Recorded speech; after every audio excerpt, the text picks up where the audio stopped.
sorry, but your husband's had a brain bleed, and he's very, very ill. We've put him into a coma because it's better for him to be in a coma, and he needs to go to the John Radcliffe Hospital in Oxford, and we need to take him now. Hi, my name's Becky Brooks, and I'm married to Steve. Do you know what? He could be quite nutty. He could be quite strict with the kids, but equally, I think he was just a bit mad as well, and they used to like that. Oh gosh, how much truth do you want me to say?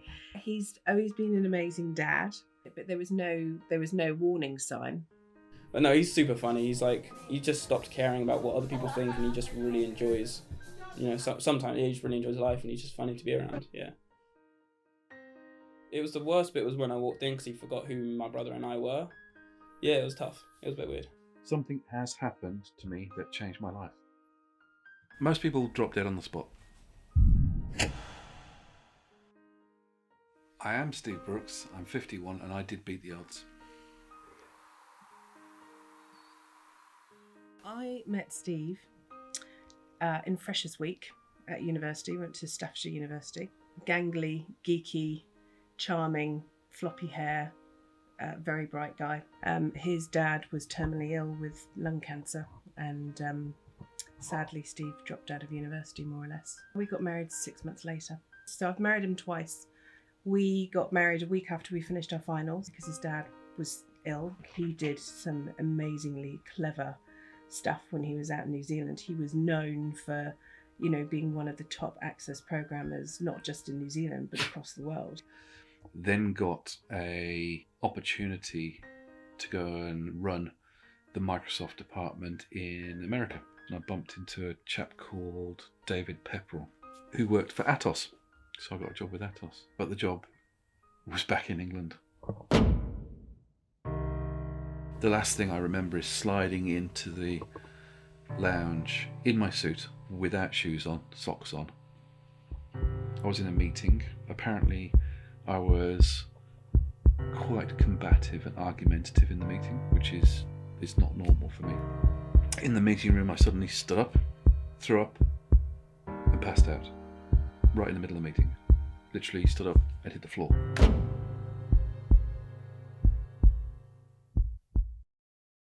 I believe it was a small aneurysm, which is a swelling on one of the arteries at the base of the brain, and those swellings can occasionally burst, and that led to blood surrounding the brain and putting pressure on the brain because the skull's rigid, and so it squeezes inwards.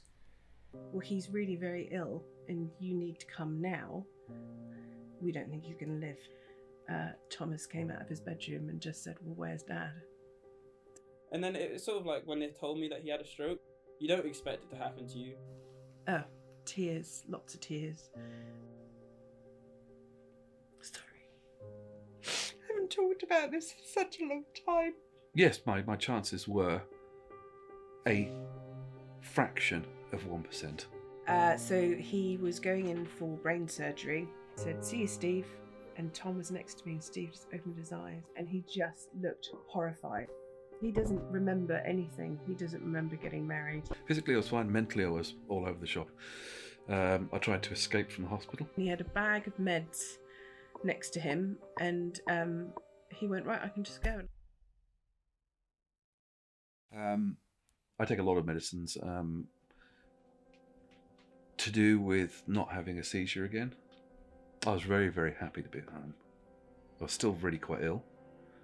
There's pictures of me completely washed out sitting at home, but it's one of those very, very comfortable feelings of actually settling in and getting better again, slowly. I'm a lot better with the kids than I was before. So I've come a long way from where I was. I was properly barking mad before. He can be driving somewhere, forget where he's driving midway through and drive somewhere else. I don't function well without a list.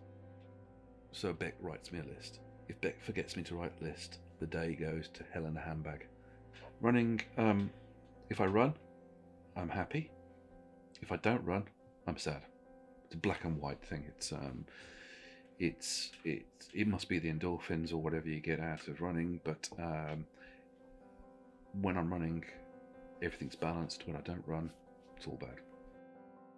From where he was, to where he is now, absolutely, there's been a massive improvement. I mean, just the fact that I feel confident of leaving him on his own